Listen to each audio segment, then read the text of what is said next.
Hello दोस्तों, सीखा NM classes में आपका स्वागत है। तो हम सब्जेक्ट कम्युनिटी हेल्थ नर्सिंग का चैप्टर 2 स्टार्ट करते हैं। कम्युनिटी हेल्थ नर्सिंग चैप्टर 2, सामुदायिक स्वास्थ्य अभ्यास।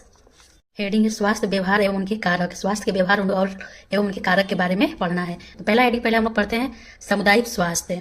सामुदायिक स्वास्थ्य का परिभाषा होता है सामुदायिक स्तर पर प्रदान किए जाने वाली स्वास्थ्य सेवाओं को सामुदायिक स्वास्थ्य कहते हैं। जो सामुदायिक स्तर पर जो समुदाय में जाके स्वास्थ्य सेवा प्राप्त होती है तो उसको हम लोग क्या कहेंगे, सामुदायिक स्वास्थ्य। तो अगला हेडिंग पढ़ते हैं स्वास्थ्य के कारक के बारे में। तो इसमें है स्वास्थ्य मुख्य रूप से 2 कारकों पर निर्भर करता है। पहला कारक कौन सा है? वंश परंपरागत। वंश परंपरागत में क्या है? बच्चों में लक्षण माँ बाप से ही उनके जीन द्वारा आता है जो बच्चों को प्रभावित करता है, जैसे में बच्चों का कद, लंबाई, मोटाई का होना, चाहे बच्चा का मुस्कुराहट, कालापन, गोरा अगर बच्चा, ये सब भी माँ बाप से ही आते हैं। अंधा, कुछ रोग भी होते हैं जो वंशानुगत चलते आते हैं। कुछ लोग तो टीबी और कुष्ठ रोग को भी वंशानुगत मानते हैं, लेकिन टीबी और कुष्ठ रोग वंशानुगत रोग नहीं है। ये क्या है? निकट संपर्क से होने वाला रोग है, ना कि ये वंशानुगत रोग है। मधुमेह हुआ, फीवर हुआ, ये सब चीज़ें जो होती है कुछ जो वंशानुगत चलते आती हैं। जैसे मम्मी को है तो लड़का हुआ चाहे लड़की हुए, किसी को वो रोग होगा। दूसरा पॉइंट है वातावरण। वातावरण के 2 भाग होते हैं जो स्वास्थ्य को नुकसान करते हैं। पहला है अंतः वातावरण, दूसरा है बाह्य वातावरण। अंतः मतलब जो शरीर के अंदर हो, बाह्य मतलब जो बाहर की साइड से हो। अंतः वातावरण का मतलब है शरीर के अंदर के वातावरण को अंतः वातावरण कहते हैं, जो शरीर के अंदर का हो। जैसे में किडनी, हृदय, ये शरीर के अंदर है। इनमें जो खराबी हो या फिर कारक इनको प्रभावित करते हैं तो ये शरीर के अंदर जाके करेंगे, ना कि बाहर। दूसरा है बाह्य वातावरण। शरीर के बाहर का वातावरण जो कि शरीर के चारों ओर ढका रहता है, ज्यादा नुकसान पहुंचाता है, जो निम्न है। जो बाहर का वातावरण है वो क्या है? निम्न है। तो पहला पॉइंट है भौतिक वातावरण। इसके अंतर्गत हवा, पानी, गर्मी, ठंड आते हैं। बहुत मतलब हवा से होने वाले रोग, पानी से होने वाले रोग, और गर्मी में लू लग जाना, ठंड में क्या ठंड लग जाना, ये सब शरीर के बाहर के वातावरण है। हवा से होने वाले रोग, बिंदु संक्रमण के माध्यम से जितने भी रोग होते हैं वो हवा से होते हैं। जैसे टीबी हुआ, सर्दी जुकाम, खसरा, डिप्थीरिया, ये सब क्या है? हवा से होने वाले रोग हैं। पानी से होने वाले रोग हो गए डायरिया, टाइफाइड, डिसेंट्री जिसको हम लोग खूनी आंव भी बोलते हैं। तो ये सब भौतिक वातावरण हुए। दूसरा पॉइंट है जैविक। जैविक जीव जंतु कुछ लाभ पहुंचाते हैं तो कुछ हानि। जैसे में बैक्टीरिया, वायरस। तो अधिकतर बैक्टीरिया क्या, दूध से दही बनना बैक्टीरिया के कारण होता है जो हमारे शरीर को लाभ पहुंचाते हैं, लेकिन बहुत सारे बैक्टीरिया, वायरस है जो हमारे शरीर को हानि भी पहुंचाते हैं। तीसरा पॉइंट है रासायनिक। रासायनिक मतलब स्वास्थ्य के लिए हानिकारक होते हैं, जैसे कल कारखानों से, मोटर गाड़ी से निकलने वाले धुएं, एक्सरे, रेडिएशन स्वास्थ्य को प्रभावित करते हैं। कल कारखानों से जितने भी फैक्ट्रियां होती हैं वहां से धुएं निकलते हैं, या फिर गाड़ी से निकलने वाले धुएं, वो क्या करते हैं? हमारे शरीर को नुकसान पहुंचाते हैं। एक्सरे भी हमारे शरीर को नुकसान पहुंचाता है, क्योंकि एक्सरे का काम कब लिया जाता है? शरीर के अंदर की तस्वीर लेने के लिए इस्तेमाल हम लोग करते हैं एक्सरे का। तो ये कहीं ना कहीं हमारे शरीर में जाके कोशिकाओं को नुकसान पहुंचा सकते हैं, इसीलिए हमको ज़्यादा एक्सरे नहीं कराना चाहिए। अगला है रेडिएशन। रेडिएशन भी हमारे शरीर को प्रभावित करते हैं। रेडिएशन हमारे शरीर को तब नुकसान पहुंचाते हैं जब कोशिकाओं को प्रभावित करता है। ये अंदर जाके कोशिका जो है सेल्स को जाके प्रभावित करने लगता है। तो रेडिएशन क्या करता है? हमारे शरीर को नुकसान पहुंचे, क्या कहते हैं? कोशिकाओं को प्रभावित करने लगता है। तो कहीं ना कहीं ये भी हमारे शरीर के लिए हानिकारक ही है। चौथा पॉइंट है मनोवैज्ञानिक वातावरण। समुदाय के लोगों में कुछ ऐसे स्वास्थ्य व्यवहार, अंधविश्वास, सांस्कृतिक आभास होते हैं जो उन्हें असामाजिकता की ओर ले जाते हैं। समुदाय में क्या अंधविश्वास भी होता है, संस्कृति भी होती है जो हम कहते हैं असामाजिकता की ओर ले जाती हैं। आजकल पढ़े लिखे लोग भी अंधविश्वास को मानने लगे हैं, उस पर अंधविश्वास कर ले रहे हैं। जैसे मिजल्स, चेचक जो रोग होता है वो एक तरह से एक रोग ही है जो टीकाकरण के द्वारा ठीक किया जा सकता है, लेकिन उसको लोग देवी देवताओं का प्रकोप मानते हैं। विश्वास हुआ मतलब बिना सोचे समझे किसी भी चीज़ पे विश्वास कर लेना। लोग बोलते हैं रास्ता चलते वक्त बिल्ली अगर रास्ता काट दी तो आगे नहीं जाना चाहिए, एक तरह से एक अंधविश्वास ही है। चेचक रोग को भी लोग देवी देवताओं का प्रकोप मानते हैं, वो भी एक अंधविश्वास में ही आता है। फिर संस्कृति परंपराएं जो चलती आ रही हैं उसको क्या करते हैं? हम लोग मानते चले आते हैं। जैसे मुस्लिम लोग क्या करते हैं? नमाज के समय एक ही थाली में सारे लोग बैठ के क्या करते हैं? रोजा जो होता है उसको तोड़ते हैं। तो कहीं ना कहीं हमारे स्वास्थ्य के लिए हानिकारक भी है, क्योंकि सब लोग एक ही साथ बैठ के अगर एक ही थाली में खाना खाएंगे, किसको कौन सा रोग है, ऐसे थोड़ी ना नॉर्मली देखने से किसी भी इंसान को पता थोड़ी ना चलता है कि उसको क्या हुआ है। एक ही थाली में खा रहे हैं, तो ये कहीं ना कहीं ये परंपराएं हैं, लेकिन स्वास्थ्य के लिए ये क्या है? हानिकारक है। अगला हेडिंग है स्वास्थ्य व्यवहार के आचरण एवं आभास। इसमें मनुष्य में सामाजिक और सांस्कृतिक व्यवहार कुछ ऐसे होते हैं जो रोग संक्रमण के कारण हो जाते हैं। इसे समुदाय में स्वास्थ्य शिक्षा के माध्यम से बदलाव लाया जा सकता है। उनको बता के या समझा के हम लोग क्या करेंगे, स्वास्थ्य शिक्षा के माध्यम से हम लोग सुधार ला सकते हैं। जो परंपराएं हैं ठीक है चलती आ रही हैं, लेकिन ऐसे करने से ये चीज़ हो सकता है, संक्रमण हो सकता है। तो ऐसे हम लोग क्या करेंगे, समुदाय में स्वास्थ्य शिक्षा देंगे तो वो लोग क्या करेंगे, कुछ न कुछ बदलाव आ सकता है। इसमें है पहला हेडिंग व्यवहार। व्यवहार दो प्रकार के होते हैं, खुला व्यवहार और छिपा व्यवहार। पहला पॉइंट है खुला व्यवहार, जो लोगों में खुलेआम देखते हुए नजर पड़ता हो, जिसको हम लोग देख सकते हैं, फिर बता भी सकते हैं कि ऐसे करने से क्या चीज़ हो सकता है, तो वो खुला है। जिसको हम लोग, जैसे में क्या हो सकता है खुला व्यवहार में, किसी का तौलिया रुमाल यूज करना, कम रोशनी में पढ़ाई करना, बिना हाथ धोए खाना खाना, बिना ढके हुए खाना को रखना, ये सब क्या है, खुला है, जो खुलेआम दिख रहा है। और इसको हम लोग क्या करेंगे, बता सकते हैं कि ऐसे करेंगे तो संक्रमण हो सकता है। अगर आप दूसरे का रुमाल या तौलिया यूज कर रही हैं तो उनको जो रोग है वो आपको भी हो सकता है। कम रोशनी में पढ़ाई करने से आँख पे प्रभाव पड़ेगा। फिर बिना हाथ धोए खाना खाएंगे तो इन्फेक्शन हो सकता है, संक्रमण। खुला व्यवहार है, जैसे में हम जिसको देख रहे हैं और वो हम मना भी कर सकते हैं, तो खुलेआम व्यवहार हुआ। दूसरा है छिपा व्यवहार। छिपा, इन व्यवहारों में बदलाव लाने के लिए अधिक विश्वास और घने संबंध स्थापित कर जानकारी प्राप्त की जा सकती है। छिपा जिसको हम लोग देख नहीं सकते हैं, इसके लिए हम लोग को क्या करना होगा, जो व्यक्ति है उसको हम लोग एकदम घना संबंध बनाना होगा।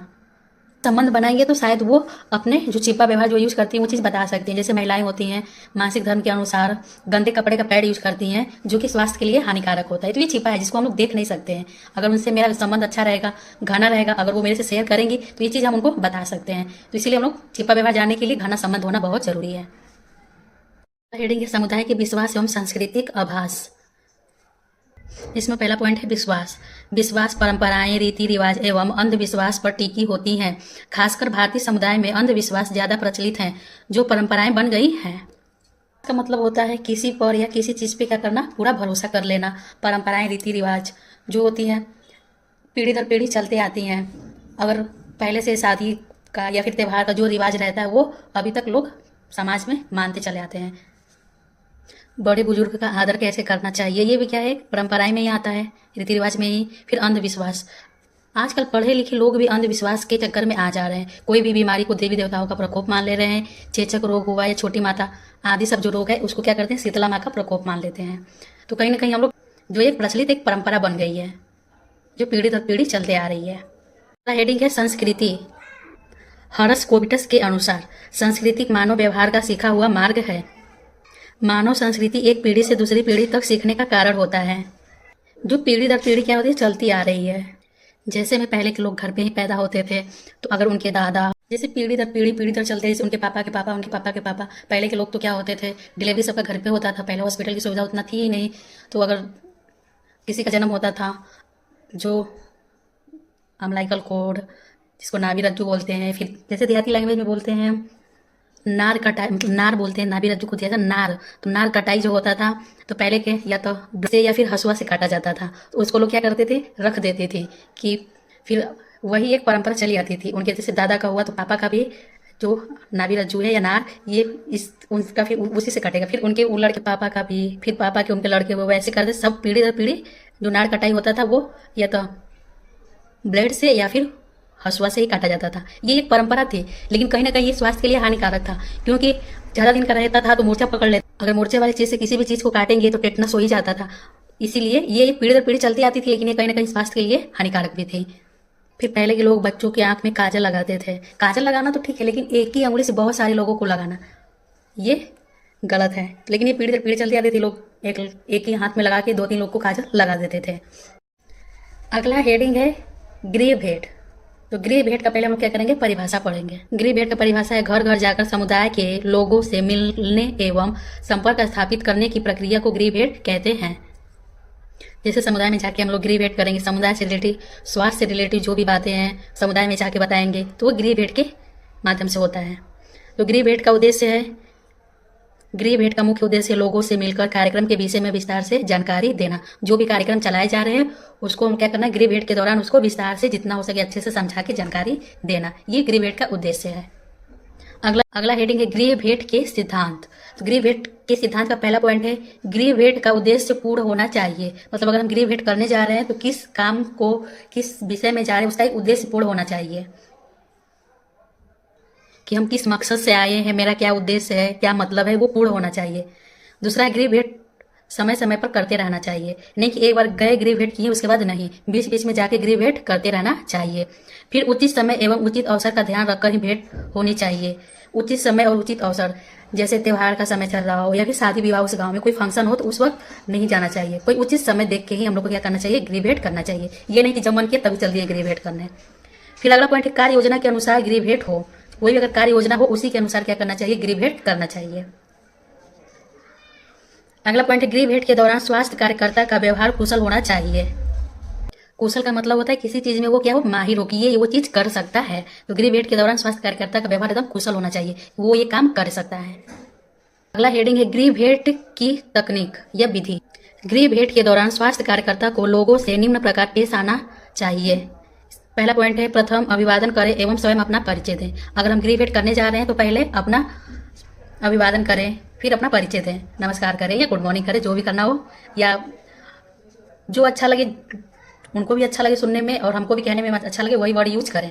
अगर पढ़े लिखे हों तो गुड मॉर्निंग ही चल जाता है, नहीं तो गांव देहात में है तो गुड मॉर्निंग लोग अजीब समझ लेंगे कि अपने आप को ज़्यादा वो बनता है, तो नमस्कार भी करके काम चल सकता है। फिर अपना स्वयं परिचय दें कि हम किस लिए आए हैं, क्या किए हुए हैं, क्या नाम है। दूसरा आने का उद्देश्य स्पष्ट करें, किस उद्देश्य से आए हैं ये भी बताना जरूरी है। जैसे स्वास्थ्य से रिलेटिव गए हैं तो स्वास्थ्य से रिलेटिव के बारे में बात करेंगे, या टीकाकरण के लिए रिलेटिव गए हैं तो टीकाकरण से रिलेटिव, उसका एक उद्देश्य स्पष्ट होना चाहिए कि हम इस माध्यम से आए हुए हैं।